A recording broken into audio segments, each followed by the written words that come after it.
आदाब, नमस्कार। मैं सदफ इकबाल बारा चट्टी गया से। दोस्तों, आज का टॉपिक बेहद खास और अहम है। सवाल ये है कि मुस्लिम वोटर्स को लेकर तमाम सियासी पार्टियों में आखिर इतनी ज्यादा घबराहट क्यों है? आखिर ये किसके आने की आहट है जो उनके चेहरों का रंग उड़ा हुआ है? वो कौन सा ऐसा डर है जो उन्हें सता रहा है? आज हम इस घबराहट की जड़ को तलाश करने की कोशिश करेंगे और साथ ही मुस्लिम वोटर्स की समस्याओं और उनको सियासी तौर पर दरकिनार करने पर भी बात करेंगे। ये 100% सच है कि बिहार की सियासत में मुस्लिम वोटर्स का बहुत बड़ा रोल है।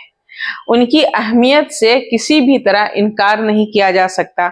आरजेडी, कांग्रेस और जेडीयू जैसी पार्टियों ने हमेशा मुसलमानों को बस एक वोट बैंक के तौर पर देखा है और एक आंकड़े भर समझा है। आरजेडी तो 35 साल से माई समीकरण बनाकर राजनीति करती आ रही है और अपने वजूद को कायम रखा हुआ है। लेकिन सवाल यह है कि इन तमाम पार्टियों ने मुस्लिम समुदाय के लिए असल में क्या किया है? अगर एजुकेशन के क्षेत्र में देखा जाए तो मुस्लिम समुदाय के लिए शिक्षा को लेकर कोई भी ठोस नीति आज तक नहीं बनाई गई है। आप गौर कीजिएगा तो हर जगह छोटे छोटे काम करते हुए आपको मुसलमान ही दिखाई देंगे। आप दर्जी की दुकान पर चले जाइए, वहां काज बटन करता हुआ आपको कोई मुसलमान बच्चा दिखाई देगा। टायर में पंचर लगाता हुआ मुसलमान दिखाई देगा। आप किसी दफ्तर में जाइए तो शायद ही कोई मुसलमान किसी अहम और अच्छी पोजीशन पर आपको नजर आएगा। वही हाल बिजनेस के क्षेत्र में भी है। आपको बहुत कम मुसलमान बिजनेसमैन मिलेंगे। वजह है पूंजी और शिक्षा की कमी। मुसलमानों में बेरोजगारी इस कदर है कि आपको हर घर से एक दो लोग खाड़ी के देशों में मिलेंगे और वो भी बहुत मामूली काम करते हुए मिलेंगे। 15,000 20,000 की नौकरी के लिए बेचारे मुसलमान अरब देशों में जाते हैं और वहां धक्के खाते हैं और परेशानियां झेलते हैं। साल साल दूसरा अपने घर से बाहर रहते हैं। इन तमाम मुद्दों के अलावा एक मुद्दा और है, वो है भाषा और मुस्लिम संस्कृति के संरक्षण की बात। ये बातें तो बहुत होती हैं मगर जमीन पर कुछ दिखाई नहीं देता है। उर्दू जुबान बिहार की दूसरी सरकारी जुबान है मगर आज कितने स्कूलों में उर्दू पढ़ाई जाती है। हालांकि उर्दू जुबान मुसलमानों की जुबान नहीं है, ये तो हिंदुस्तानी जुबान है, हिंदुस्तान में पैदा हुई। इसे तो जबरदस्ती मुसलमानों के सर पर सियासी तौर पर थोपा गया है। मगर यह भी एक कड़वा सच है कि मुसलमान इस जुबान को अपना मानकर इससे जज्बाती तौर पर जुड़े हुए हैं। अब बात आती है सबसे चिंताजनक मुद्दे की। मुसलमानों के खिलाफ पूरे हिंदुस्तान में सोचे समझे तौर पर मॉब लिंचिंग हो रही है। बिहार में भी कुछ घटनाएं घटी हैं मगर किसी भी पार्टी ने इस के खिलाफ, मॉब लिंचिंग के खिलाफ कोई ठोस कदम नहीं उठाया है। सिर्फ बयानबाजी करके अपनी राजनीति चमकाने का काम किया है और नीतीश सरकार ने भी मॉब लिंचिंग के खिलाफ कोई खास कार्रवाई नहीं की है। ऐसे में ये सवाल उठता है कि क्या मुस्लिम कौम के साथ किया गया ये सलूक सिर्फ चुनावी दिखावा है? क्या तमाम पार्टियों ने मुसलमानों के असली मुद्दों को अनदेखा किया है?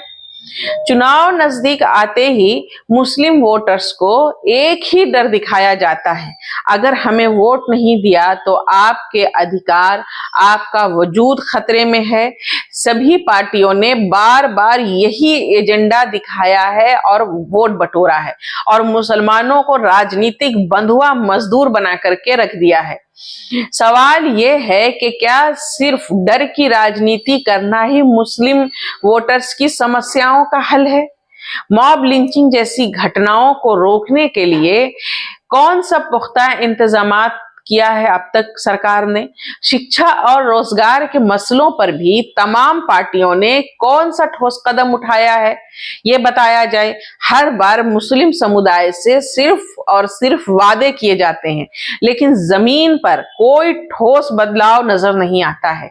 इन तमाम मसाइल से घिरे मुसलमानों के सामने एक नया चेहरा उभरकर सामने आया है, और वो चेहरा है श्री प्रशांत किशोर जी का।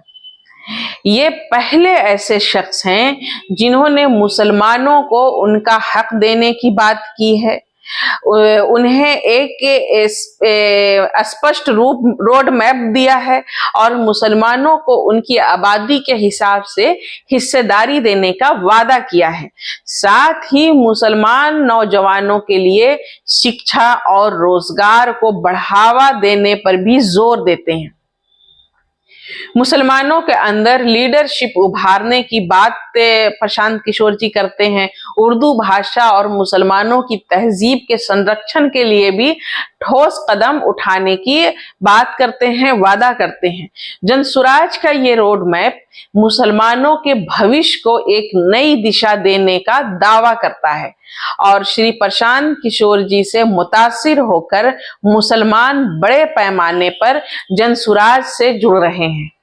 अब सवाल ये है कि क्या मुस्लिम समुदाय पूरी तरह जनसुराज से जुड़कर बिहार की राजनीति को एक नई दिशा देगा, या फिर मुसलमान वही पुरानी घिसी पिटी राजनीति के चक्रव्यूह में फंस कर रह जाएगा?